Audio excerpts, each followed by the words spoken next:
একটা তোতা পাখি মরুভূমিতে একা একা ঘুরছিল। গরমে তার খুব কষ্ট হচ্ছিল, কোথাও পানি নেই, সব শুকনো বালু। হঠাৎ একদিন একটি ট্রেন পাশ দিয়ে গেল, আর ট্রেন থেকে একটি মেয়ে একটি আমের বীজ ফেলে দিল। বীজটি এসে পড়ল সেই মরুভূমিতেই। তোতা পাখিটি বীজটিকে দেখে ভাবল, এটা থেকে হয়তো একটা গাছ হতে পারে। সেই দিন থেকে সে প্রতিদিন অনেক দূর থেকে ঠোঁটে করে জল এনে বীজটিতে দিতে লাগল। দিন যায়, মাস যায়, তোতা পাখি কিন্তু হাল ছাড়ে না। শেষমেশ বীজ থেকে একটি ছোট চারা গাছ বের হলো।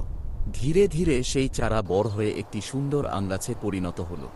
গাছটি ছায়া দিল, ফল দিল, আর মরুভূমির মাঝে এক টুকরো স্বর্গ হয়ে উঠল। তোতা পাখি আর সেই গাছ দুজনেই একটা তোতা পাখি মরুভূমিতে একা একা ঘুরছিল। গরমে তার খুব কষ্ট হচ্ছিল, কোথাও পানি নেই, সব শুকনো বালু। হঠাৎ একদিন একটি ট্রেন পাশ দিয়ে গেল, আর ট্রেন থেকে একটি মেয়ে একটি আমের বীজ ফেলে দিল। বীজটি এসে পড়ল সেই মরুভূমিতেই। তোতা পাখিটি বীজটিকে দেখে ভাবল, এটা থেকে হয়তো একটা গাছ হতে পারে। সেই দিন থেকে সে প্রতিদিন অনেক দূর থেকে ঠোঁটে করে জল এনে বীজটিতে দিতে লাগল।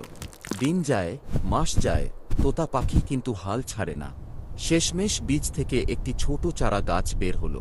ধীরে ধীরে সেই চারা বড় হয়ে একটি সুন্দর আমগাছে পরিণত হলো। গাছটি ছায়া দিল, ফল দিল, আর মরুভূমির মাঝে এক টুকরো স্বর্গ হয়ে উঠল। তোতা পাখি আর সেই গাছ দুজনেই